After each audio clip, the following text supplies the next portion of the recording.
Welcome to day 2 of Augusta National. I'm joined by Rex Castillo, of course, Justin Holbrook.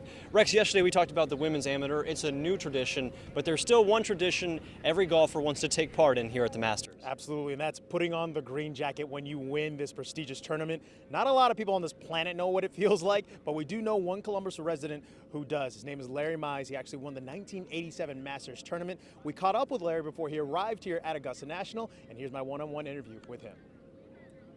Well, now I have the honor of being joined by the 1987 Masters champion, Mr. Larry Mize. Thank you so much for joining us. So what is this build-up like? We know that Masters Week is such a special time for golfers and for golf fans all around the world. Well, you know, for me, as far as golf goes, there's nothing like it. You know, when the new year starts in January, I can't help but start thinking about April coming up with the Masters tournament, and it's such a special week. I'm really looking forward to it, as I am every year. It would be a mistake of me if I didn't ask you about your 1987 win, the chip shot, the one shot everyone talks about. Initially, let's talk about when you see what you have to hit over 140 feet away. What was going through your mind there? Well, you know, the main thing was to, figure out what kind of shot I needed to hit and to put it close to the hole to put pressure back on Greg, because he still had a long birdie putt. And, the greatest thing about the shot was there was only one shot I could play. Sand wedge, play a pitch and run, land it short of the green. Anything landed on the green I thought was going to the pond. Someone like myself, I would have been frustrated with the fact that I was in that situation anyway. How do you put that kind of, obstacle out of your mind and just focus on the shot that you have to? Well, and you're right. After I hit the shot, I was very frustrated with myself. It was a poor shot. I was not happy with it.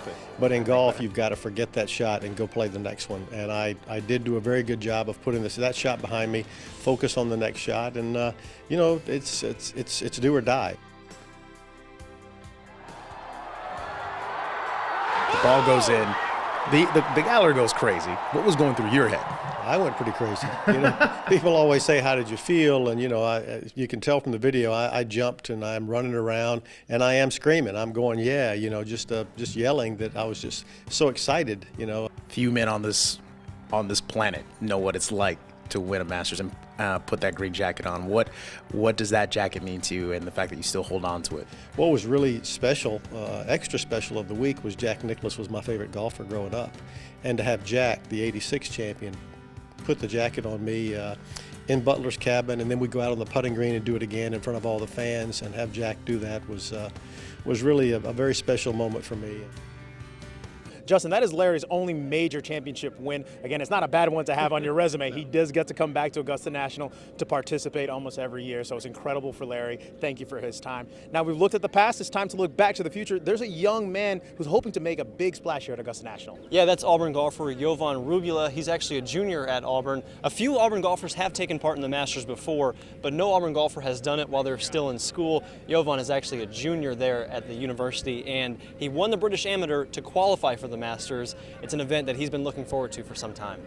To be able to experience this early in my amateur career, or late amateur career, hopefully early professional career, is going to be really something special, and for me to be able to see how I can perform, at that elite level is going to be interesting for me, and something that I'm really looking forward to. Sticking with Auburn, we're going to switch gears to basketball now. The basketball team has had a historic run all the way to the Final Four. One of the key pieces, junior point guard Jared Harper, will actually forgo his senior season. He has hired an agent and will declare for the NBA draft. The key part, by hiring an agent, he will be ineligible to come back to school. Justin, you watched him a lot throughout the season. What are his chances at the next level? So as the team continued to progress through the NCAA tournament, he actually improved his draft stock. He's now a mid to late second rounder, so it's looking like he will be drafted, which is something that didn't happen last year. He declared last year, did not get an agent, so he decided to come back for his junior year. Like we said, he's a junior. He played in every single game during his 3 years at Auburn and started all but one, and he's only the third player to ever achieve 500 assists and 1,000 points as an Auburn Tiger. So I think he'll do pretty well at the next level. He's a little on the shorter side in terms of height, but he makes up for it in a lot of talent. Good luck to him at the next level. We'll definitely be watching. Well, for Justin, I'm Rex from Augusta National. Stick around, guys. We have more news 3 coming up right after this.